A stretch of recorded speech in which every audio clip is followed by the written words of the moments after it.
ओम शांति। आज 29 सितंबर 20 की मुरली है, जिसमें बाबा ने सुनाया कि सारा पढ़ाई का मदार ही है योग और निश्चय पर। परमात्मा ब्रह्मा का तन लेके एक नई सृष्टि की रचना रच रहे हैं। इसके ऊपर निश्चय रखें और योग के द्वारा आत्मा को पवित्र बनाएं, जिसके द्वारा शरीर भी पवित्र मिल पाए। आज की मुरली का सार यही है। तो चलिए सुनते हैं आज की मुरली का पूरा विस्तार रूप में। आज बाप दादा का साकार मधुर महावाक्य, मीठे बच्चे, तुम्हारा पढ़ाई का सारा मदार है योग पर। योग से ही आत्मा पवित्र बनती है, विक्रम विनाश होते हैं। बाबा ने कहा कि पढ़ाई का सारा मदार है योग पर। योग से ही आत्मा पवित्र बनती है और साथ साथ विक्रम विनाश होता है। प्रश्न है, कई बच्चे बाप का बनकर फिर हाथ छोड़ देते हैं, कारण क्या होता है? बाबा ने हम बच्चों से मुरली में ये सवाल पूछा कि कई बच्चे बाप का हाथ पकड़कर फिर हाथ छोड़ देते हैं, उसका कारण क्या है? उत्तर है, बाप को पूरी रीति ना पहचानने के कारण, पूरा निश्चय बुद्धि ना होने के कारण 8-10 वर्ष के बाद भी बाप को फारगती दे देते हैं, हाथ छोड़ देते हैं, पदभ्रष्ट हो जाता है।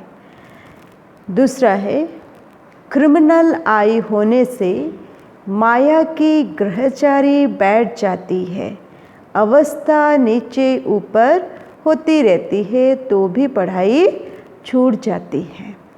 तो बाबा ने पढ़ाई जो पढ़ रहे हैं, उस पढ़ाई पढ़ते हुए कई बच्चे 8-10 वर्ष के बाद पढ़ाई छोड़ देते हैं। उसका कारण है पूरी निश्चय नहीं बैठता, और दूसरा है आँखों के ऊपर संभाल, आँखों के ऊपर नियंत्रण नहीं रहता, जिसके ऊपर क्या होता है, ग्रहचारी बैठ जाता है और अवस्था नीचे ऊपर होने के कारण पढ़ाई छूट जाती है।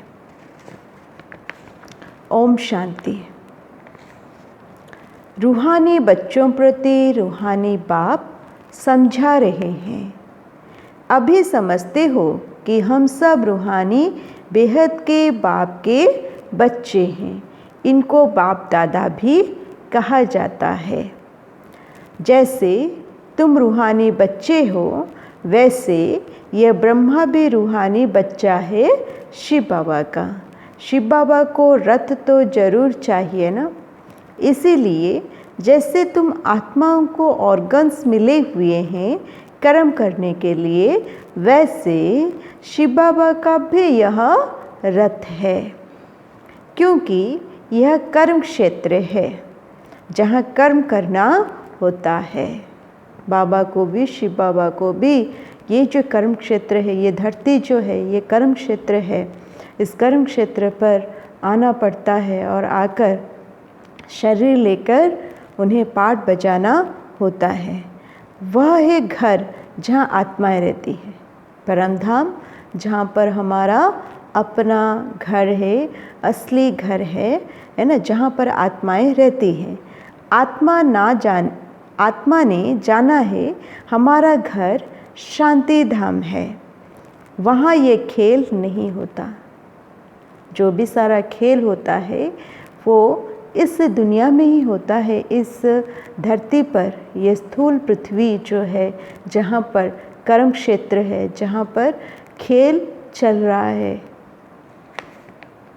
बत्तियाँ आदि कुछ नहीं होती, सिर्फ आत्माएं रहती हैं। परम धाम में, जहाँ पर शांति धाम अपना घर है, वहाँ पर बत्तियाँ नहीं रहती, बस आत्माएं सूक्ष्म तारे के सदृश्य रहती हैं। यहाँ आती हैं पाठ बजाने, इस धरती पर आते हैं पाठ बजाने। तुम्हारी बुद्धि में है यह बेहद का ड्रामा है। जो एक्टर्स हैं उन्होंने एक्ट शुरू से लेकर अंत तक तुम बच्चे नंबरवार पुरुषार्थ अनुसार जानते हो। यहाँ कोई साधु संत आदि नहीं समझाते हैं। यहाँ हम बच्चे बेहद के बाप के पास बैठे हैं। अब हमको वापस जाना है, पवित्र तो जरूर बनना है आत्मा को। बाबा ने कहा कि अभी हम सभी आत्माओं का वापस घर लौटने का समय है, इसलिए पवित्र बनना ज़रूरी है। ऐसे नहीं कि शरीर भी यहाँ पवित्र बनना है, नहीं। बाबा कहते आत्मा पवित्र बनती है, शरीर तो पवित्र तब बने जब 5 तत्व भी सतो प्रधान हो। बाबा ने कहा कि शरीर सतो प्रधान तब मिलती है जब 5 तत्व सतो प्रधान होते हैं। शरीर पवित्र तब बनता है जब 5 तत्व सतो प्रधान होती हैं, तभी ये शरीर भी पावन मिलती है। अब तुम्हारी आत्मा पुरुषार्थ कर पावन बन रही है। वहाँ आत्मा और शरीर दोनों पवित्र होते हैं। कहाँ पर? सतयुग में। सतयुग में आत्मा और शरीर दोनों पवित्र होते हैं, यहाँ नहीं हो सकते। इस कलयुग में ये नहीं हो सकता। आत्मा पवित्र बन जाती है तो फिर पुराना शरीर छोड़ती है, फिर नए तत्वों से नए शरीर बनते हैं। तुम जानते हो हमारी आत्मा बेहद के बाप को याद करती है व नहीं करती है ना। हम खुद ही अपने आप को जान पाते हैं कि हम कितना समय उस बेहद की बाप को याद करती हैं। यह तो हर एक को अपने से पूछना है। पढ़ाई का सारा मदार है योग पर। पढ़ाई तो सहज है, समझ गए हैं कि चक्र कैसे फिरता है, मुख्य है ही याद की यात्रा। यह अंदर गुप्त है, देखने में थोड़ी आता है। बाबा नहीं कह सकते कि ये बहुत याद करते हैं व कम। बाबा ज्ञान के बारे में बता सकते, लेकिन योग कौन कितना करता वो नहीं बताते। हाँ, ज्ञान के लिए बता सकेंगे कि ये ज्ञान में बहुत तीखा है। याद का तो कुछ देखने में नहीं आता है, ज्ञान मुख से बोला जाता है। याद तो है अजपा जाप। जाप अक्षर भक्ति मार्ग का है। जाप माना कोई का नाम जपना। यहाँ तो आत्मा को अपने बाप को याद करना है। तुम जानते हो हम बाप को याद करते करते पवित्र बनते बनते मुक्ति धाम शांति धाम में जाकर पहुँचेंगे। ऐसे नहीं कि ड्रामा से मुक्त हो जाएंगे। बाबा ने कहा ड्रामा से किसी को मुक्ति नहीं मिल सकती। हर एक आत्मा को ड्रामा में एक्ट करने का चांस मिलता है। मुक्ति का अर्थ है दुख से मुक्त हो, शांति धाम जाए फिर सुख धाम में आएंगे। पवित्र जो बनते हैं वह सुख भोगते हैं। अपवित्र मनुष्य उन्हों की खिदमत करते हैं। पवित्रता की महिमा है, इसमें ही मेहनत है। आंखें बड़ा धोखा देती है, गिर पड़ते हैं। नीचे ऊपर तो सबको होना पड़ता है। ग्रहचारी सबको लगती है। भल बाबा कहते बच्चे भी समझा सकते हैं। फिर कहते हैं माता गुरु चाहिए, क्योंकि अब माता गुरु का सिस्टम चलता है। आगे पिताओं का था, है ना।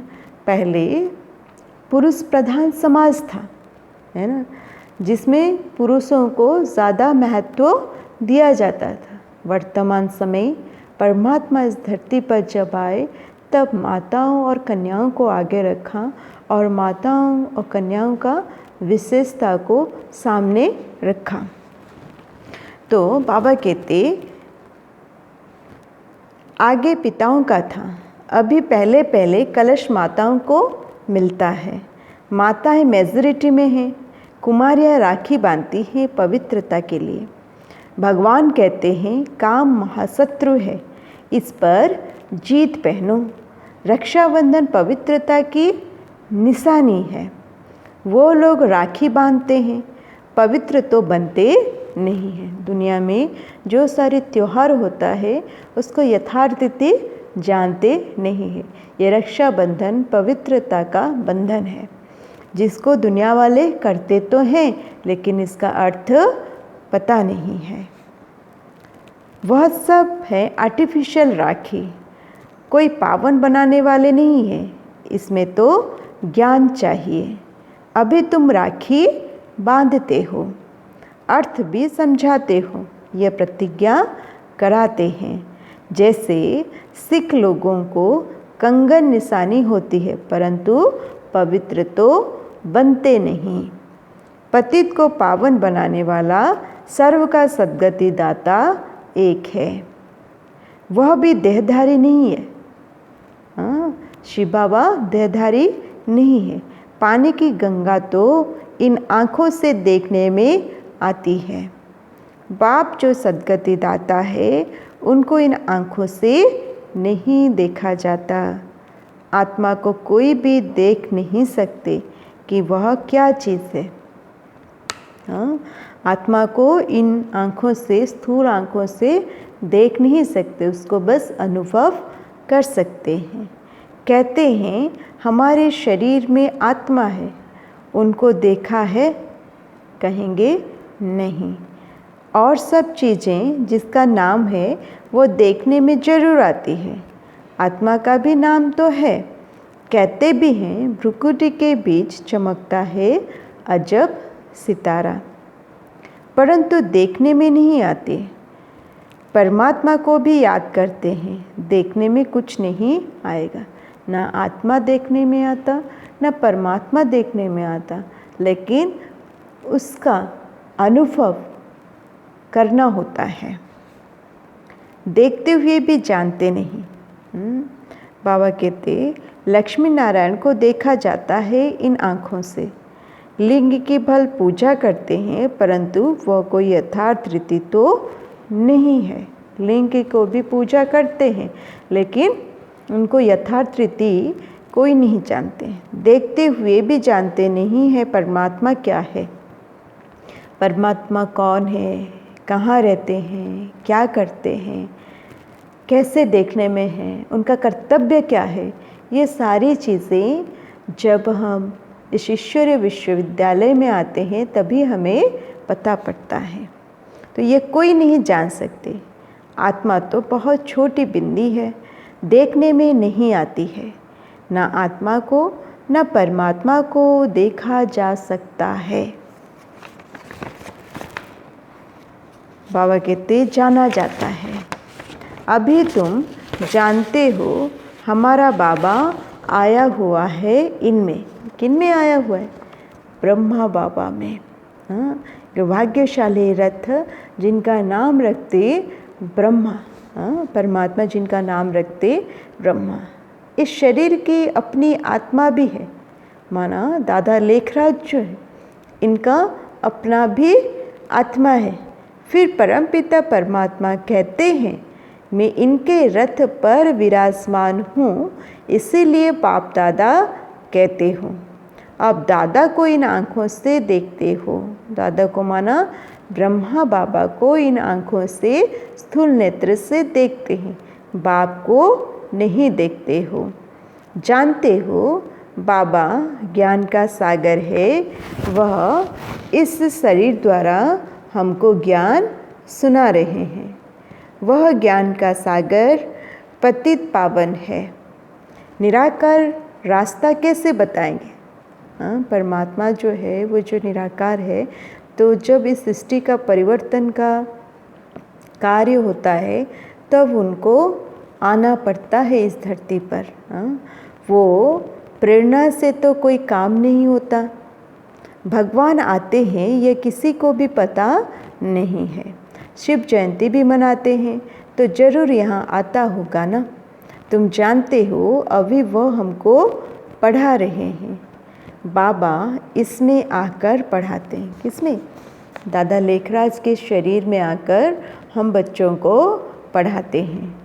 बाप को पूरी रीति ना पहचानने के कारण, निश्चय बुद्धि ना होने के कारण 8-10 वर्ष बाद के निश्चय बुद्धि ना होने के कारण 8-10 वर्ष के बाद भी फारगती दे देते हैं।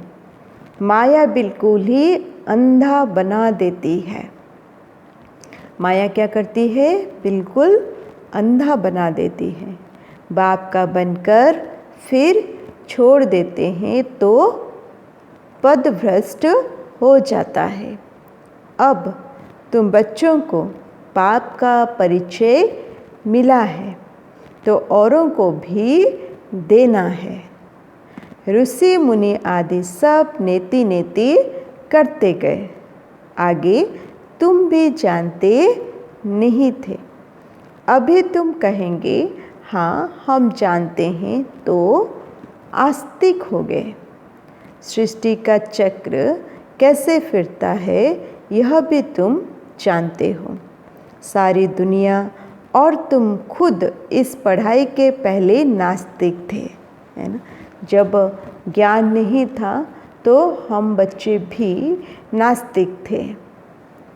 अब आपने समझाया है तो तुम कहते हो हमको परमपिता परमात्मा बाप ने समझाया है, आस्तिक बनाया है। हम रचता और रचना के आदि मध्य अंत को नहीं जानते थे। बाप है रचता, बाप ही संगम पर आकर नई दुनिया की स्थापना भी करते हैं और पुरानी दुनिया का विनाश भी करते हैं। पुरानी दुनिया के विनाश के लिए यह महाभारत लड़ाई है, जिसके लिए समझते हैं उस समय कृष्ण था। अभी तुम समझते हो निराकार बाप था, उनको देखा नहीं जाता है। कृष्ण का तो चित्र है, देखा जाता है। शिव को देख नहीं सकते। कृष्ण तो है सतयुग का प्रिंस, वही फीचर्स फिर हो ना सके। कृष्ण भी कब कैसे आया यह भी कोई नहीं जानते। कृष्ण को कंस की जेल में दिखाते हैं। कंस सतयुग में था क्या? यह हो कैसे सकता? कंस असुर को कहा जाता है। बाबा ने कहा जहाँ पर सत्य है वहाँ पर असत्य नहीं, जहाँ पर अद्वैत है वहाँ पर द्वैत नहीं। तो जहाँ पर एक धर्म है, देवी देवताएं हैं, वहाँ पर असुर हो नहीं सकते, और जहाँ पर असुर हैं वहाँ पर देवताएं नहीं हो सकते। तो इसीलिए सतयुग में कंस असुर जो है वो नहीं होते। तो बाबा कहते इस समय सारी आसुरी संप्रदाय है, एक दो को मारते काटते रहते हैं। दैवी दुनिया थी यह भूल गए हैं। ईश्वरीय दैवी दुनिया ईश्वर ने स्थापन की, यह भी तुम्हारी बुद्धि में है, नंबरवार पुरुषार्थ अनुसार। अभी तुम हो ईश्वरीय परिवार, फिर वहाँ होंगे दैवी परिवार। इस समय ईश्वर तुमको लायक बना रहे हैं। स्वर्ग का देवी देवता बनाने बाप पढ़ा रहे हैं। इस संगम युग को कोई भी नहीं जानते। कोई भी शास्त्र में इस पुरुषोत्तम युग की बात नहीं है। बाबा कहते कि बाबा हम बच्चों को आते हैं, लायक बनाते हैं, स्वर्ग की देवी देवता बनाते हैं। और पुरुषोत्तम युग भी बाबा कहते इसी समय है, ये संगम युग है। इस संगम युग में पुरुषोत्तम आत्मा बनती है। लेकिन इस युग के बारे में कोई शास्त्रों में वर्णन नहीं है। इस समय तो मनुष्य पुरुषोत्तम नहीं है। बाबा कहते पुरुषोत्तम युग अर्थात जहाँ पुरुषोत्तम बनना होता है। सतयुग को कहेंगे पुरुषोत्तम युग। इस समय तो बाबा कहते मनुष्य पुरुषोत्तम नहीं है, इनको तो कनिष्ठ तमो प्रधान कहेंगे। ये जो वर्तमान समय है, बाबा कहते दुनिया में जो समय चल रहा है ये कनिष्ठ तमो प्रधान है। यह सब बातें सिवाय तुम ब्राह्मणों के और कोई नहीं समझ सकते। बाप कहते हैं यह है आसुरी भ्रष्टाचारी दुनिया। बाबा कहते सतयुग में ऐसा कोई वातावरण नहीं होता। वह थी श्रेष्ठाचारी दुनिया, उन्होंने चित्र हैं। बरोबर यह श्रेष्ठाचारी दुनिया के मालिक थे। भारत के राजाएं होकर गए हैं जो पूजे जाते हैं। पूज्य पवित्र थे जो ही फिर पुजारी बने। पुजारी भक्ति मार्ग को पूज्य ज्ञान मार्ग को कहा जाता है। पूज्य सो पुजारी, पुजारी फिर पूज्य कैसे बनते हैं यह भी तुम जानते हो। इस दुनिया में पूज्य एक भी हो ना सके। पूज्य परमपिता परमात्मा और देवताओं को ही कहा जाता है ना। बाबा ने आज हम बच्चों को कहा कि पूज्य एक परमात्मा और देवी देवताओं को कहा जाता है। परमपिता परमात्मा है सबका पूज्य, सब धर्म वाले उनकी पूजा करते हैं। ऐसे बाप का जन्म यहाँ ही गाया जाता है। बाबा का, शिव बाबा का जो दिव्य अवतरण, दिव्य जन्म यहाँ ही गाया जाता है। इस भारत भूमि पर ही गाया जाता है। शिव जयंती है ना, परंतु मनुष्य को कुछ पता नहीं कि उनका जन्म भारत में होता है। यह बात दुनिया वालों को पता नहीं कि परमपिता परमात्मा जो सृष्टि का नियंता है वो इस धरती पर, इस भारत भूमि पर ही अवतरण होता है। इस बात का ज्ञान दुनिया भर में किसी को भी नहीं है। तो देखो बाबा कहते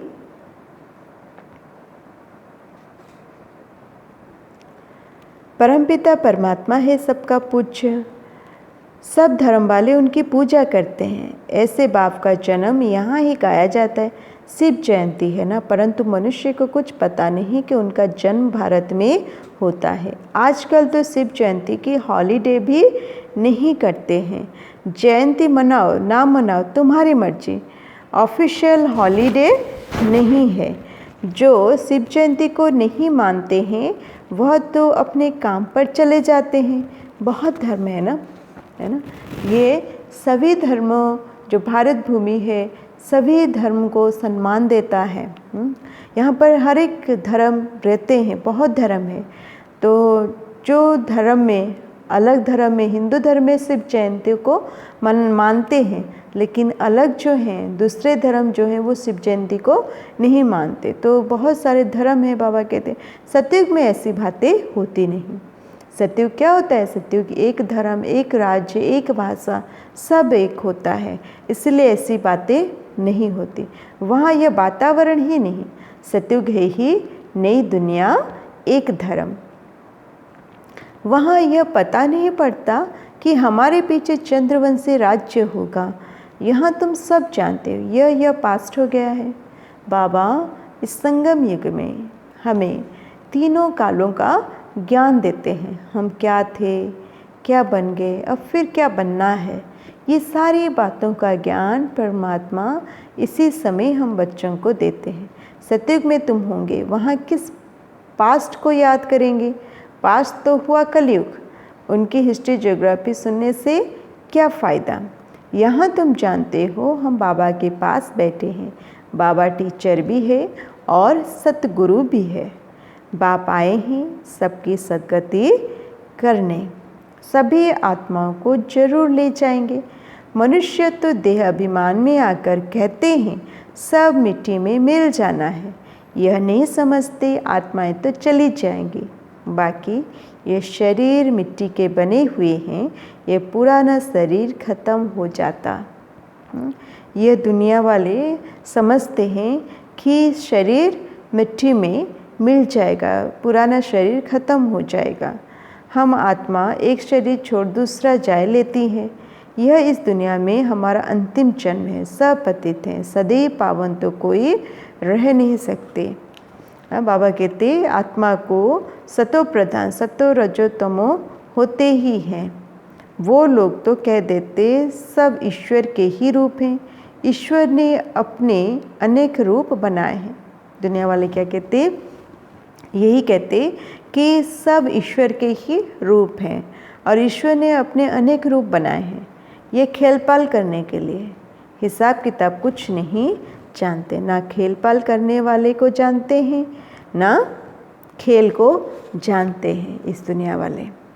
बाप ही बैठकर वर्ल्ड की हिस्ट्री ज्योग्राफी समझाते हैं। खेल में हर एक का पार्ट अलग अलग है, सबका पोजीशन अलग अलग है। जो जैसा पोजीशन वाला होता है उनकी महिमा होती है। जो उस पोजीशन वाले होंगे उनको अच्छा से उनको मर्यादा देते हैं, रिस्पेक्ट देते हैं, रिगार्ड देते हैं, और जो थोड़ा निम्न पोस्ट के होते हैं उनको उस तरीके से सम्मान देते हैं। तो देखो बाबा कहते कि यह सब बातें बाप संगम पर ही समझाते हैं। सतयुग में फिर सतयुग का पाठ चलेगा, वहाँ ये बातें नहीं होगी। अभी ये सारी बातें जो हम रोज़ रोज़ सुनते हैं, नए नए पॉइंट्स बाबा की, ज्ञान की नई नई पॉइंट्स, धारणा के लिए जो सारी शिक्षाएं, ये सारी बातें सतयुग में नहीं होंगी। यहाँ तुमको सृष्टि चक्र का ज्ञान बुद्धि में फिरता रहता है। तुम्हारा नाम ही है स्वदर्शन चक्रधारी। बाबा ने कौन सा टाइटल दिया आज हम बच्चों को? स्वदर्शन चक्रधारी। लक्ष्मी नारायण को थोड़ी स्वदर्शन चक्र दिया जाता है। यह है ही यहाँ की बातें। मूल वतन में सिर्फ आत्माएं रहती हैं, सूक्ष्म वतन में तो कुछ नहीं है। मनुष्य, जानवर, पशु पक्षी आदि सब यहाँ होते हैं। सतयुग में मोर आदि दिखाते हैं, ऐसे नहीं कि वहाँ मोर के पंख निकाल पहनते हैं। मोर को थोड़ी दुख देंगे, कहाँ पर? सतयुग में। सतयुग में सारे पशु पक्षी होते हैं, न मनुष्य उनको दुख देते, न वो मनुष्य को दुख देते, है ना। ऐसे भी नहीं मोर का गिरा हुआ पंख ताज में लगाएंगे, नहीं, ताज में भी झूठी निशानी दे दी है। वहाँ सब खूबसूरत चीज़ें होती हैं, गंदी कोई चीज़ का नाम निशान नहीं। ऐसी कोई चीज़ नहीं होती जिसको देखकर घृणा आए। सतयुग जो इतना सुंदर पावन दुनिया है जहाँ पर गंध का नाम निशान नहीं, हर तरफ खुशबू, आत्मा खूबसूरत तो प्रकृति भी खूबसूरत, वातावरण भी खूबसूरत। वहाँ पर गंध की कोई चीज़ नहीं है, ना कोई चीज़ को देखकर घृणा आएगी। यहाँ तो घृणा आती है ना, वहाँ जानवरों को भी दुख नहीं होता है। वहाँ पर आत्मा पवित्र, प्रकृति पवित्र, तो हर चीज़ सुखदाई। वहाँ पर जानवर भी जो है वो भी दुख नहीं पाते। सतयुग कितना फर्स्ट क्लास होगा, नाम ही है स्वर्ग। हेवन नई दुनिया। यहाँ तो पुरानी दुनिया में देखो बरसात के कारण मकान गिरते रहते हैं, मनुष्य मर जाते हैं। हाँ, यहाँ पर दुनिया में अगर मकान ठीक से नहीं बनाया हुआ होता है, कॉन्ट्रैक्टर जो है वो अपना पैसा खा लिया होगा तो मकान क्या होता है, गिर पड़ता है, मनुष्य मर जाते। अर्थक्वेक होगी, सब दबकर मर जाएंगे। सतयुग में बहुत थोड़े होंगे, फिर बाद में वृद्धि को पाते रहेंगे। पहले सूर्यवंशी होंगे। जब दुनिया 25% पुरानी होगी तो पीछे चंद्रवंशी होंगे। सतयुग 1250 वर्ष से वह है 100% नई दुनिया, जहाँ देवी देवता राज्य करते हैं। तुम्हारे में भी बहुत इन बातों को भूल जाते हैं। राजधानी तो स्थापन होनी ही है, हार्टफेल नहीं होना है। बाबा ने कहा हार्टफेल नहीं होना है। बाबा ने अब 2 दिन पहले की मुरली में चलाया कि अगर दुनिया में अगर कोई हार्टफेल होता है तो उसका दूसरा जन्म होता है, लेकिन ज्ञान मार्ग में चलते चलते अगर हार्टफेल हो गए तो फिर वही शूद्र की दुनिया में जाना पड़ता है। जहाँ से आए हुए हैं वही फिर वापस उसी जगह पर पहुँच जाते हैं। तो क्या होता है, एक तो समय बर्बाद होता है, दूसरा प्राप्ति कुछ मिलता नहीं। क्यों? क्योंकि ज्ञान मार्ग में चलने के बाद अगर कोई पाप कर्म करते हैं उसका 100 गुना दंडा पड़ता है। जिसके लिए बाबा कहते हैं कि जब दुनिया 25% पुरानी होगी तो पीछे चंद्रवंशी होंगे। सतयुग 1250 वर्ष है, वह है 100% नई दुनिया, जहाँ देवी देवताएं राज्य करते हैं। तुम्हारे में बहुत हैं, इन बातों को भूल जाते हैं। राजधानी तो स्थापन होनी ही है, हार्टफेल नहीं होना है, पुरुषार्थ की बात है। बाप सभी बच्चों से एक समान तदवीर कराते हैं। तदवीर माना पुरुषार्थ, क्योंकि वो हमारा पिता होने के साथ साथ टीचर भी है, जिसके कारण वो हम सबको एक नज़र से देखता है, एक ही पढ़ाई पढ़ाता है ना, सारे विश्व भर की आत्माओं को। हाँ, तो एक ही पुरुषार्थ कराते हैं। तुम अपने लिए विश्व पर स्वर्ग की बादशाही ही स्थापन करते हो। अपने को देखना है हम क्या बनेंगे, है ना, खुद को ही देखना है कि मैं क्या बनूंगा, या क्या बनूंगी सतयुग में, मेरा पोस्ट क्या होगा, है ना। ये खुद ही अपने आप को देखकर आत्मनिरीक्षण कर जज कर सकते हैं। अच्छा, मीठे मीठे सिखिलिदे बच्चों प्रति माता पिता बाप दादा का याद प्यार और गुड मॉर्निंग। रूहानी बाप की रूहानी बच्चों को नमस्ते, और हम रूहानी बच्चों की रूहानी माता पिता बाप दादा को याद प्यार और नमस्ते नमस्ते। ओम शांति, ओम शांति। धारणा के लिए मुख्य सार। बाबा हम बच्चों के लिए ज्ञान की 2 शीर्ष बिंदु दिए हुए हैं।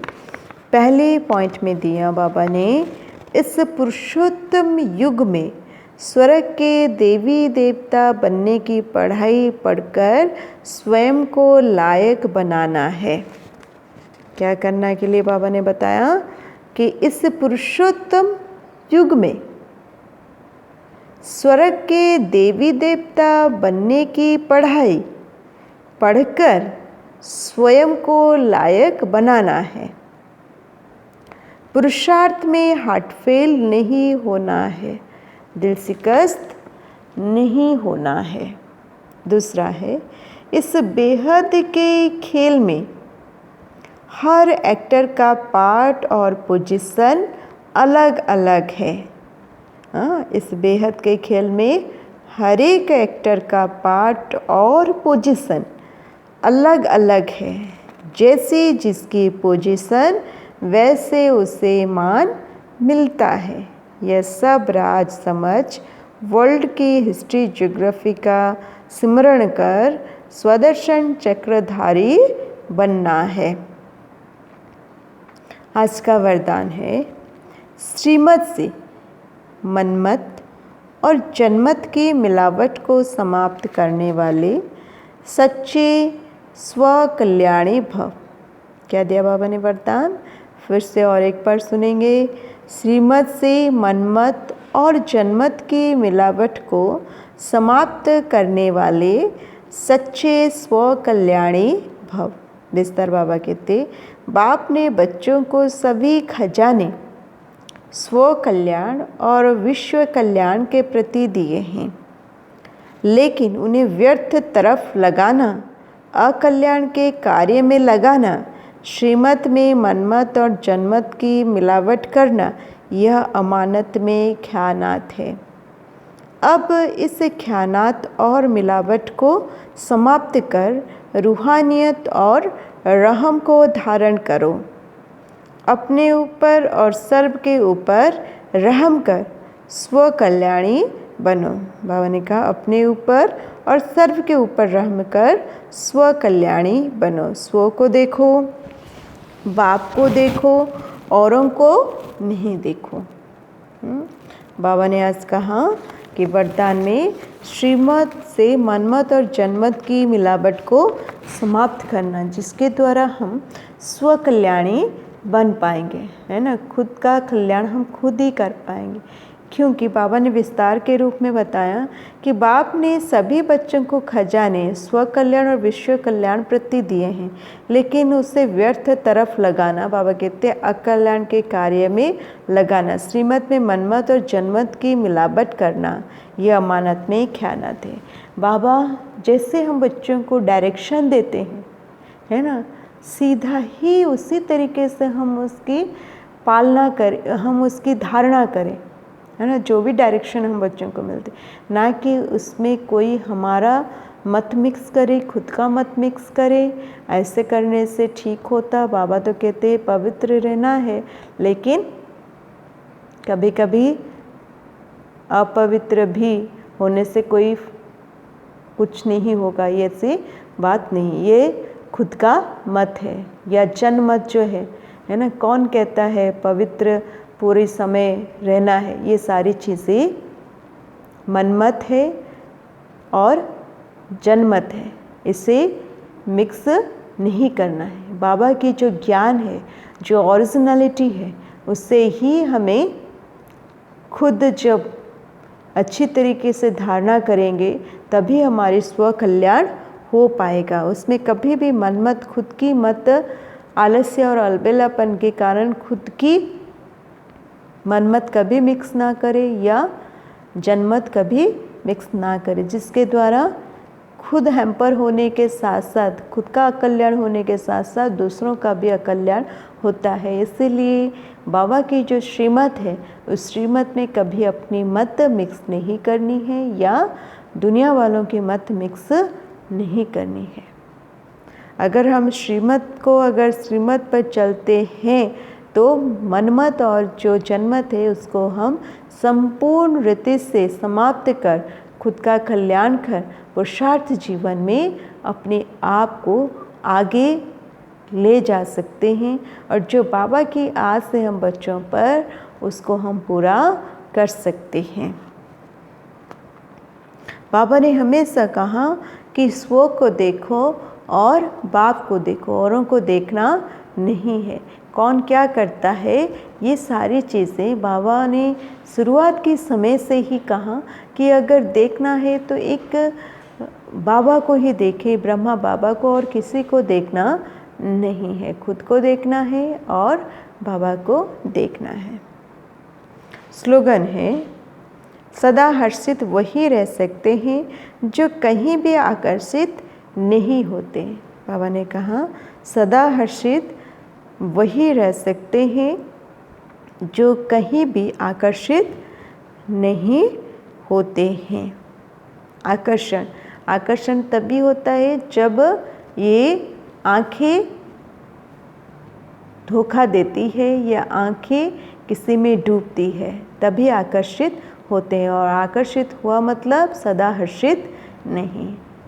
तो ये थी आज की 4 पेज की मुरली, जिसमें बाबा ने आज की विशेष पुरुषार्थ यही रखा हम बच्चों के लिए कि हम दिन भर में बाबा ने जो आज कहा स्वदर्शन चक्रधारी बनकर चक्र को फिराना है, इसीलिए 5 स्वरूप का अभ्यास 12 बार करेंगे और योग के ऊपर ज़्यादा अटेंशन देंगे और जो बाबा जो श्रीमत देते हैं उस श्रीमत में अपनी मत कभी मिक्स नहीं करेंगे। ये थी आज की विशेष पुरुषार्थ, जिस पुरुषार्थ के द्वारा हम बच्चे अपने पुरुषार्थ जीवन को आगे ले सकते हैं। अच्छा, ओम शांति।